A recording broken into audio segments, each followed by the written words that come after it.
जिसकी एक्सपेक्टेशंस मुझे लीस्ट रहती है ना वो हो जाता है, और जिसकी एक्सपेक्टेशंस में हाई रखती है वो कभी नहीं होता है। तो हम कुछ पिछले 1.5 साल से सोच रहे कि हम ट्रिप करेंगे, एंड वो होते होते पोस्टपोन, होते होते कैंसिल, होते होते आज फाइनली होने वाला है। मैंने पूरा होप खो दिया था कि अब ये होगा ही नहीं, लेकिन फाइनली हम जा रहे हैं।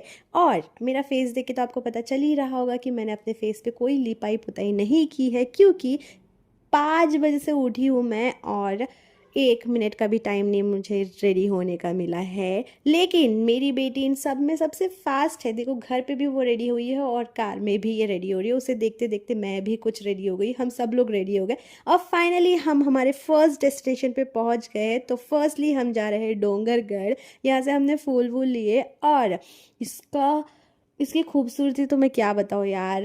ये शायद अभी अभी कंस्ट्रक्ट हुआ है, लेकिन बहुत खूबसूरत है। यहाँ पे छोटे छोटे मंदिरों के दर्शन करने के बाद हमें एक और टास्क कंप्लीट करना है। हमें जाना है बड़े वाले बमलेश्वरी माता के पास, और वो है वहाँ पहाड़ पे।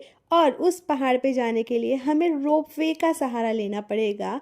तो उसके लिए हम पहुँच गए काउंटर पे, और काउंटर पे जाते से ही हमें पता चलता है कि यार बहुत भीड़ है, तो हम जा ही नहीं सकते हैं। लेकिन we decided to go by walk. So हमने स्टार्ट कर दिया चलना। मम्मी तो ड्रॉप हो गई थी, क्योंकि मम्मी का फास्टिंग भी था, और मम्मी में उतना स्टेमिना भी नहीं था कि वो स्टेप्स चढ़ के जाए। और यहाँ पे 1001 स्टेप्स है, 1010 स्टेप्स है, और मैं 100 स्टेप्स में ही थक गई थी। लेकिन फिर भी हमने माता रानी का नाम लेते लेते हम पहुँच ही गए फाइनली माता रानी के दर्शन के लिए।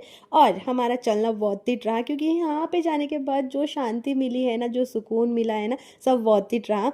और इतना चलने के बाद हम थोड़ा थक गए थे, तो थोड़ी देर बैठ गए, एंड फिर हम चले गए नीचे।